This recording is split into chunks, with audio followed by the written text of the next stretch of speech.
So the next piece we're going to be assembling is the sink cabinet. It's also pretty simple. You're going to have one back piece, two side pieces, one bottom piece, one base piece.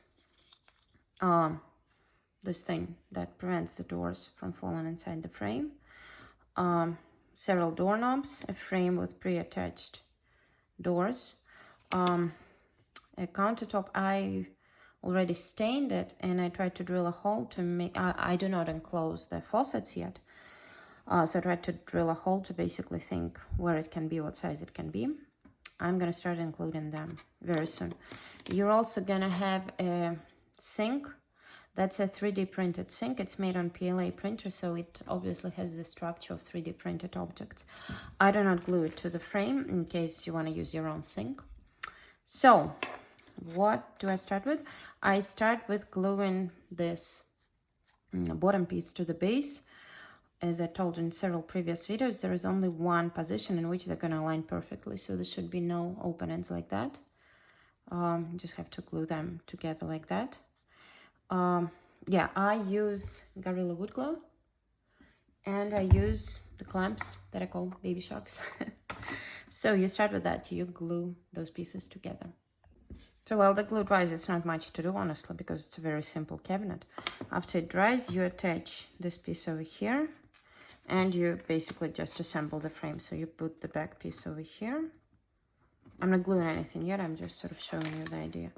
And you glue the side pieces like that.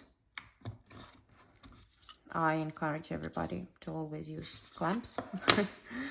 So yeah, that's the structure you're gonna end up with after you glue everything together.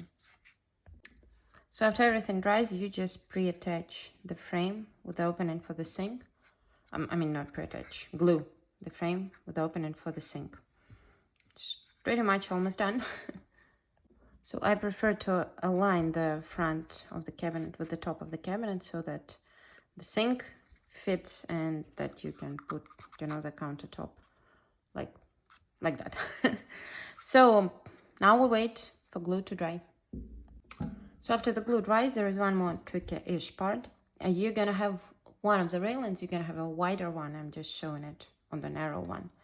So that's, you're gonna insert the sink like that, and to make sure this piece aligns with the bottom of the cabinet, that's what I do. I don't know if you can see, I flip it, put it on the flat surface so that the sink top is aligned with this part.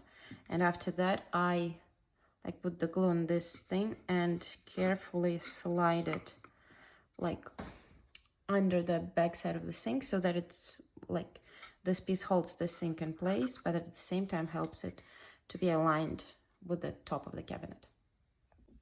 So that's how it's gonna look from here. I didn't quite center it. It doesn't quite matter, honestly, because nobody's gonna see that part, because after that you can just glue the sink. But that thing allows the sink, sorry, it's like, it was a trial sink. You're gonna get the one without the blue tape. So this piece allows you to sort of position the sink so that this part is even. And then you just attach the countertop. It's gonna cover the sink a little bit, but at the same time I went for a farmhouse vibe. Didn't quite work, but again, this hole is pre-drilled because I'm thinking about adding faucets. Not there yet, but we'll get there. I do not glue the doorknobs yet because I plan to paint the cabinet first. So that's it.